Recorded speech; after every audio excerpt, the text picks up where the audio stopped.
Bonjour à tous, bienvenue sur notre chaîne YouTube Plein les yeux. C'est parti pour une vidéo qui va vous donner des nouvelles des poules, parce qu'il se passe des choses. Bon, on est toujours sur des animaux confinés. Je sais vraiment pas si on les sortira cette année, j'aimerais bien. On verra. Elles sont en forme, j'ai une mortalité qui est très faible depuis le départ, donc ça c'est vraiment top. On est à plus de 92% de ponte encore.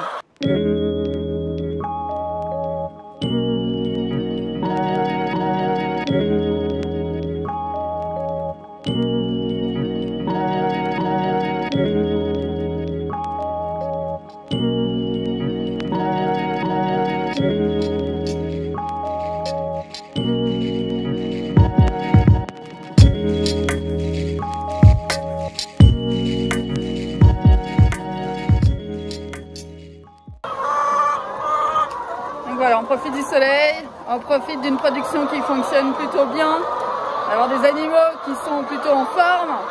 On va espérer que ça dure.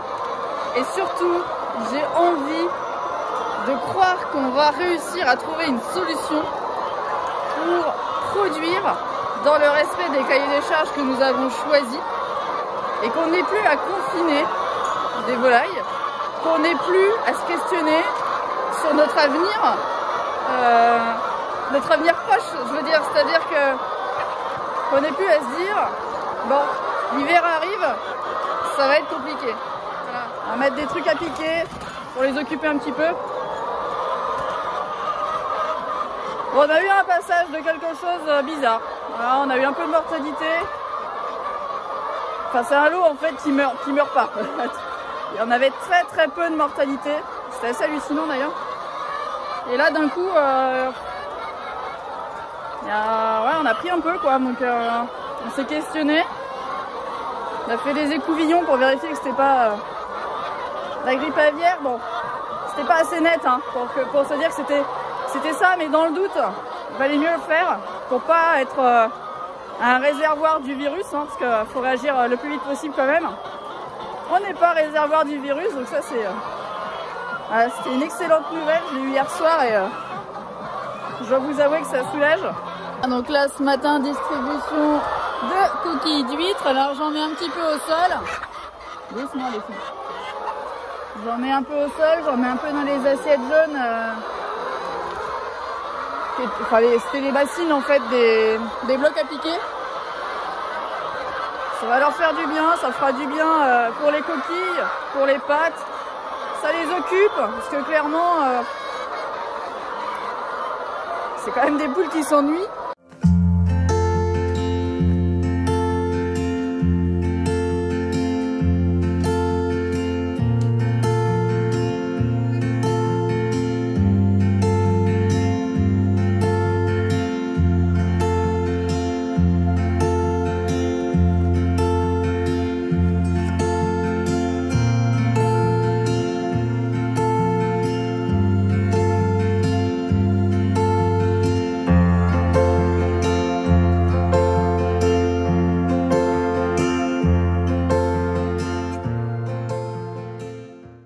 Alors au niveau des œufs, on constate qu'ils sont toujours en nombre, on a un pourcentage qui est correct.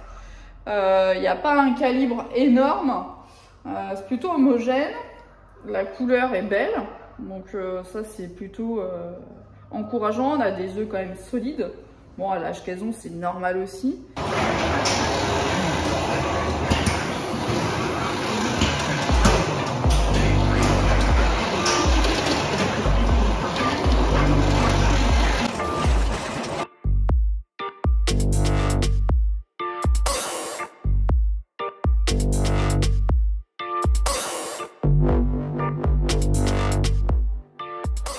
Donc il y a un phénomène de piquage qui s'est installé dans un quartier sur les 4. C'est assez difficile de comprendre dans la globalité pourquoi ça n'a lieu que dans un quartier par rapport aux autres.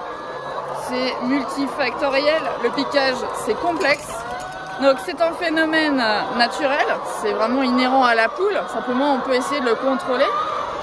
Ce qui fait que en fait la poule va se mettre à piquer une congénère, notamment en principe soit au niveau de la tête qui est assez riche en sang, notamment avec la crête, ou au niveau du cloaque quand il y a expulsion en fait de l'œuf, parce que c'est là où la poule s'expose le plus en fait. Et donc quand il y a une poule qui va en piquer une autre, eh bien parfois sur des zones où c'est très irrigué, ben, ça saigne forcément. Et ce sang, il excite les autres poules et du coup elles achèvent en fait la poule blessée.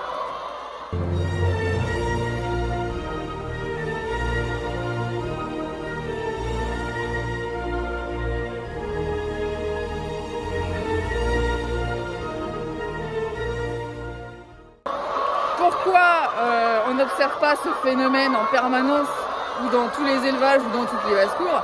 Parce que à un moment donné, quand on permet par exemple à des poules de sortir sur un parc ici de 4 à 6 hectares, bah évidemment que le phénomène est extrêmement limité puisque les poules ne sont pas enfermées. Là, le fait est qu'avec la grippe aviaire, depuis 2 ans, les poules sont confinées. J'ai pas observé le phénomène de piquage l'année dernière sur le lot de 15 000 poules, donc elles étaient pourtant plus nombreuses. Le nombre de poules ne fait pas le piquage, ça il faut être au clair.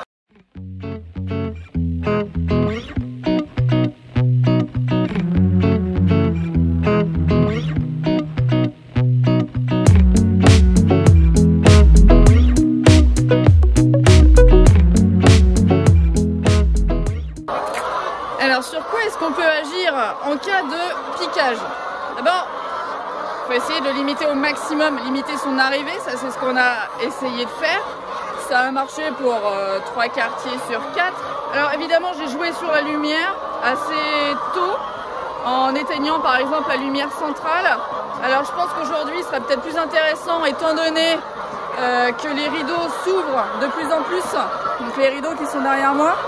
La lumière naturelle entre par les côtés, donc les lumières latérales n'ont peut-être plus d'intérêt. Voilà les lumières qui sont là. On va peut-être plutôt retravailler sur la lumière centrale et éteindre complètement les lumières latérales. Ça c'est un point sur lequel je peux encore travailler. Évidemment l'enrichissement.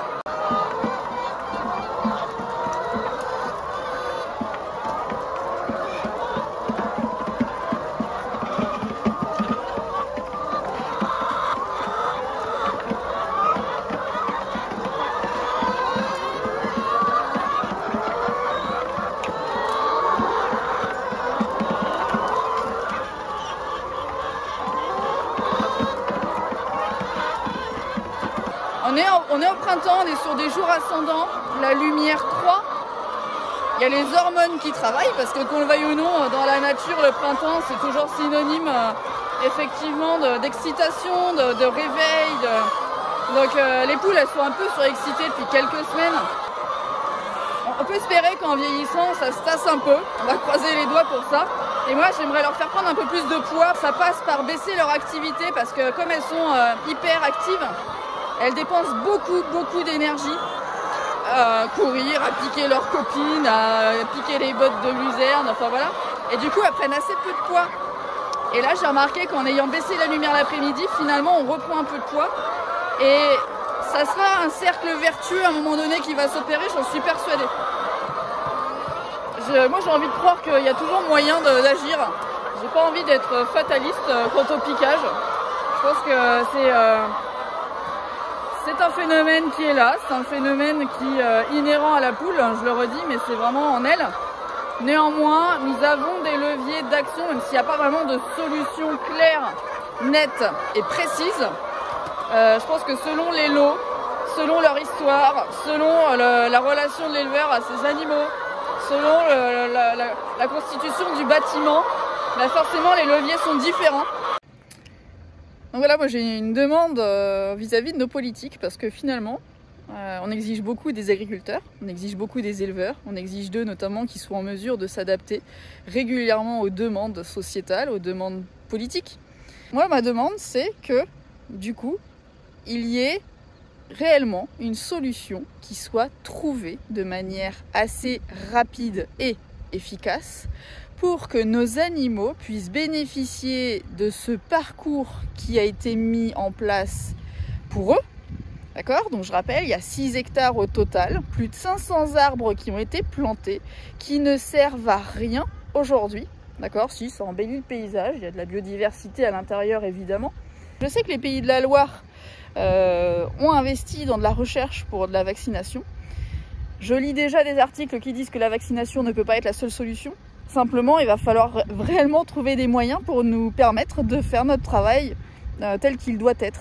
Et pas dans des compromis encore et encore avec des parcs, des parcours qu'il faut entretenir pour rien. Voilà, strictement pour rien. Et du coup, continuer à enrichir en permanence à l'intérieur alors qu'on a tout ce qu'il faut à l'extérieur pour bien travailler. Donc j'ai bien conscience qu'il y a un virus, je ne remets pas du tout en question le confinement actuel, hein, loin de là. Simplement, à un moment donné, il faut vraiment qu'on avance. Voilà, parce que c'est pas tous les ans où on peut se dire bah on va rester confiné parce que de toute façon on peut rien faire d'autre. Non, voilà, ça j'en veux plus de ce discours-là. Donc s'il vous plaît, trouvez des solutions.